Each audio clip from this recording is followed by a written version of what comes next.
बिस्मिल्लाहिर्रहमानिर्रहीम। अस्सलामु अलैकुम नाज़रीन, यानी दीनी मसाइल में खुश आमदीद कहते हैं।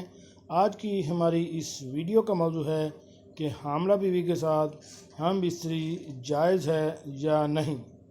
एक बहुत ही अहम शरई मसला है, इसके बारे में मैं अभी आपको तफसील से बताता हूँ। तो शुरू करते हैं आज की वीडियो।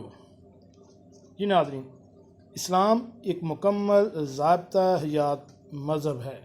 इस्लाम ने हर चीज़ से हमें आगाह किया है कि क्या चीज़ हमारे लिए हराम है और क्या चीज़ हमारे लिए जायज़ है और किस चीज़ की हमें इजाज़त है। लेकिन मसला सिर्फ ये है कि हम किसी भी मसले के बारे में पूछते नहीं और हमारी थोड़ी सी नाम से नासमझी की वजह से हम गुनाह कर देते हैं।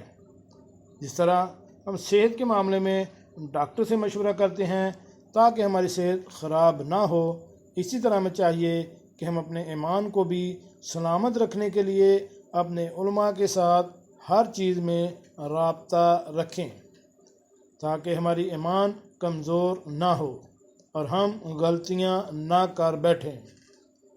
लेकिन जब तक कि बीवी इजाज़त दे और हमल को नुकसान पहुंचने का अंदेशा ना हो, शरअन हामला बीवी से जमा की ममानियत नहीं है।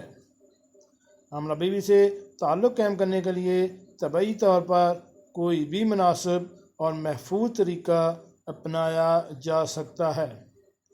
इस ज़िमन में ममानियत नहीं, मगर शरअ मतीन ने हैज़ व नफास की हालत में जमा को नाजायज़ ठहराया है।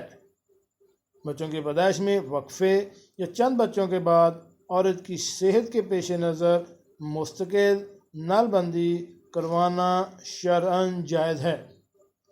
हामला बीवी से ताल्लुक़ कायम करने के अमल में कोई ममानियत नहीं है। यहाँ ऐसा करते हुए इंतहाई एहतियात बरती जाए। जी नाज़रीन, कैसे लगी आज की हमारी ये मालूमाती वीडियो। हमारे इस चैनल दीनी मसाइल को सब्सक्राइब करें और साथ बेल आइकन का बटन भी प्रेस कर दें ताकि ऐसी मालूमाती वीडियो आपको बार बार मिलती रह सकें। मिलते हैं एक नई वीडियो के साथ। अस्सलामु अलैकुम।